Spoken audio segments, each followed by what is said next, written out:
Hai guys, girls. Gue mau curhat dikit nih soal banyaknya musibah banjir sama gunung meletus yang terjadi dewasa ini ya. Kita fokus ke banjir aja deh. Banjir itu banyak yang bilang bahwa itu udah takdir gitu ya. Tapi sebenarnya bukan takdir juga sih. Karena banjir itu tidak serta-merta datang begitu aja. Karena kita itu kebanyakan masyarakat itu cuma diem aja, diam aja ketika melihat penebangan liar, ya. Diam aja ketika ada orang satu dua orang yang protes, malah ada yang ngetawain orang yang protes itu. Ini dibilang, kok lu kayak kurang kerjaan aja sih gitu kan rezeki udah diatur. Kagak seperti itu. Karena Tuhan itu, ya, Tuhan itu ada di dimensinya Tuhan gitu loh. Dan kita itu ada di bumi ini untuk apa? Kita ada di bumi ini untuk ngelola bumi. Inilah ujian kita di sini gitu loh.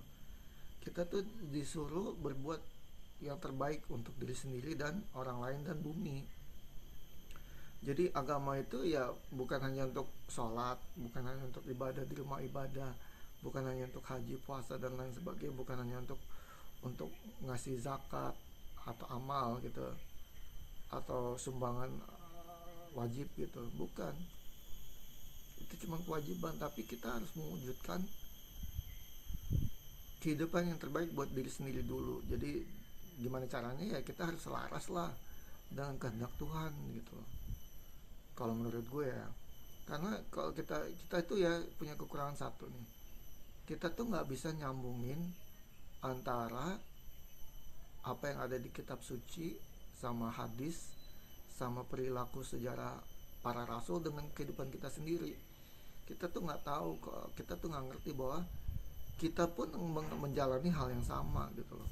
Jadi kalau ada rasul yang diajak barbecue, ada rasul yang diuji dengan tidak punya bapak dan tidak punya ibu gitu.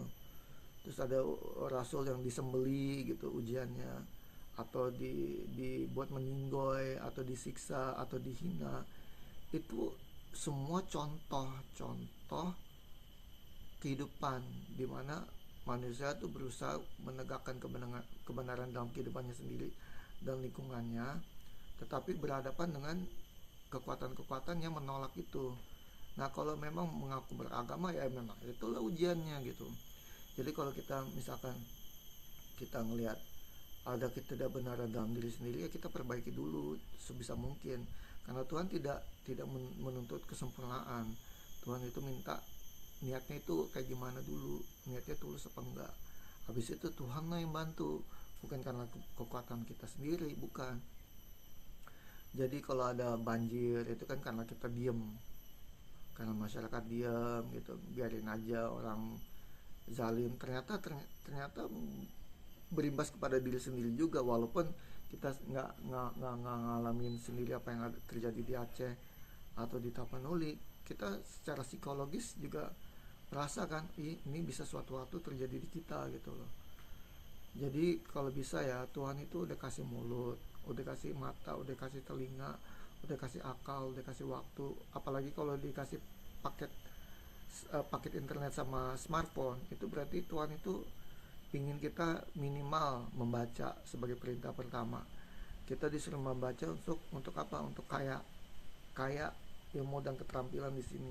Supaya apa? Bisa sukses dunia akhirat. Kalau bisa untuk kaya kaya secara materi di dunia dan di akhirat gitu. Jadi rubah dulu apa yang ada di dalam kita, baru dunia luar kita berubah. Begitu kan pesannya Tuhan. Tuhan itu tidak akan mengubah nasib suatu kaum sebelum mereka mengubah apa yang ada di dalam diri sendiri. Jadi kita harus bisa melihat kemunafikan kita sendiri gitu, kebohongan kita sendiri, ketidakadilan dalam diri kita sendiri. Baru kita berusaha untuk ngikutin contoh nabi dan rasul, di mana mereka mengaplikasikan ibadah mereka ke dunia nyata, ke kehidupan sehari-hari. Mereka tidak menipu, tidak iri, tidak dengki, tidak saling menjatuhkan. Malah mereka bersaing, tapi bersaing dalam kebaikan. Nah, disitulah nanti Tuhan akan bantu memperkaya kita semua sebagai pribadi masing-masing maupun sebagai suatu komunitas masyarakat di masing-masing tempat gitu. Nah, kalau kita hidupnya dalam ketakutan gitu ya, iri, dengki, saling bersaing, saling menjatuhkan, ya udah jadinya kayak gini. Ya, jadinya masing-masing gitu loh. Akhirnya tapi dampaknya bersama-sama kayak kayak banjir itu. Karena masing-masing diem, karena masing-masing nggak mau tahu atau nggak peduli atau ngebiarin aja, akhirnya ya kayak gini. Jadi memang benar sih, banjir itu akibat suatu keputusan politik, ya keputusan politik masing-masing untuk diem, sehingga akhirnya jadinya banjir gitu. Jadi sebenarnya simple aja sih, Tuhan itu cuma minta 3 hal dari manusia kalau menurut versi Islam ya, Islam maksudnya berserah diri dulu, habis itu disuruh beriman, meyakini apa yang ada di dalam agama Islam, kayak tidak ada Tuhan selain Allah, para nabi adalah utusan Allah gitu, para malaikat membantu melaksanakan tugas-tugas yang ditetapkan Allah, ya terus ada zakat, puasa dan lain sebagainya itu. Nah, Islam sama iman itu harus terwujud dalam ihsan. Ihsan itu perilaku yang baik, perilaku, pikiran, tindak tanduk, perasaan yang selaras dengan Allah gitu loh. Kalau di dalam diri kita sendiri aja masih masih belum selaras, ya gimana mau dunia luar selaras gitu. Jadi cuma 3 hal itu doang, iman, Islam sama ihsan. Kalau masing-masing melakukan itu secara maksimal ya, umat Islam ya di Indonesia ya 50% aja umat Islam melakukan itu, lihat aja nanti perubahannya kayak gimana gitu. Jangan nyalain Tuhan deh, stop nyalain Tuhan, bilang bilang banjir itu takdir. Enggak, banjir itu keputusan politik masing-masing manusia di Indonesia gitu loh, karena mereka diam membiarkan penembangan liar terjadi. Mereka tidak mendukung orang-orang yang berani mengungkapkan kebenaran, malah diketawain. Ya akibatnya kan kayak gini gitu. Mereka tuh yang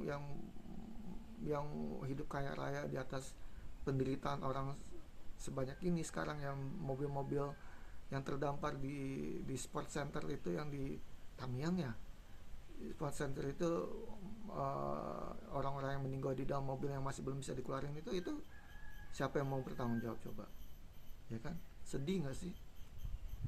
Itu bisa terjadi dimanapun, sama seperti kejadian di negeri semangka itu. Kalau kita diam aja, itu elit-elit dunia, pemilik uang fiat itu menguasai dan berperilaku seperti itu kepada negeri semangka, itu bisa terjadi di sini. Gue jamin pasti bisa terjadi di sini. Ya, jadi kita tuh harus berani, karena kalau kita ngaku bahwa Tuhan itu maha kuasa, maha melindungi, ya udah buktikan gitu. Gitu. Ini gue kasih tahu ya, ini gue bukan mau nyari musuh, mau nyari apa, mau merusak persatuan, enggak. Justru koruptor itu yang merusak persatuan, koruptor itu yang merusak hutan, akhirnya banyak yang meninggoy kan. Mereka itu yang merusak persatuan. Kalau gue justru bilangnya, ya lakukanlah, tegakkanlah kebenaran di muka bumi, di dalam diri sendiri dulu gitu. Allah mintanya apa sih? Cuma minta ibadah, sama jangan nyuri, jangan berbohong, jangan berzina, jangan korupsi, itu aja kan. Soalnya kalau kita lihat lingkungan di alam semesta ini, satu pohon aja, satu biji buah aja bisa berbuah ribuan biji buah gitu loh. Jadi sebenarnya dunia ini berlimpah, alam semesta ini berlimpah. Cuman karena sistemnya korup, sistem ekonomi, sistem politik, sistem perbankan, semuanya korup, akhirnya terjadilah pemiskinan mayoritas masyarakat Indonesia, masyarakat dunia malah. Oke. Jadi coba deh kita, kalau kita yakin bahwa Tuhan maha kuasa, maha melindungi, ya udah tegakkan kebenaran dalam diri sendiri dulu, baru nanti dalam keluarga, baru nanti dalam RT, RW. Nah, habis itu gimana orang yang mau korup dan dimana orang munafik bergerak gitu susah, karena mayoritas masyarakat itu udah pakai ini, sama mereka takut sama Allah bukan takut kemiskinan gitu. Oke guys,